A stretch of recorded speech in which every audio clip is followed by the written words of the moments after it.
প্রথম থেকে লাস্ট পর্যন্ত দেখবে। আমার তো লং ভিডিও নয়, শর্ট ভিডিও, তাও অনেক শর্ট করি তোমাদের জন্য, যাতে তোমাদের হাতে টাইম থাকে আমার পুরো ভিডিওটা যেন তোমরা দেখতে পাও। আর তোমরা আমার পাশে এইভাবে থেকো।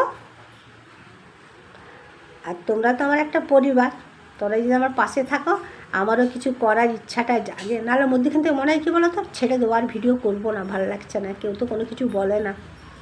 যদি তোমাদের ভালো লাগে তাহলে লাইক শেয়ার কমেন্টটা করবে, সাবস্ক্রাইবটা করে নিয়ে।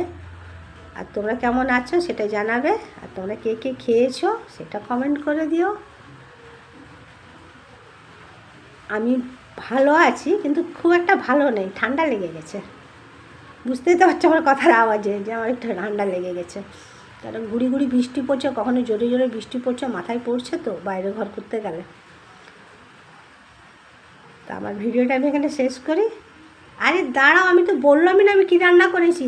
ডাল করেছি, চিংড়ি মাছের তরকারি, বাটা মাছের তরকারি। আমার বাড়িতে বড় মাছটা খুব কমই হয়, বাটাটা খেতে সবাই ভালোবাসে, ওই জন্য বাটাটাই হয়।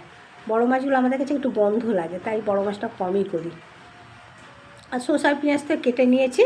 তা আজকের মতন যাই, টাটা বাই বাই, পরে দেখা হচ্ছে।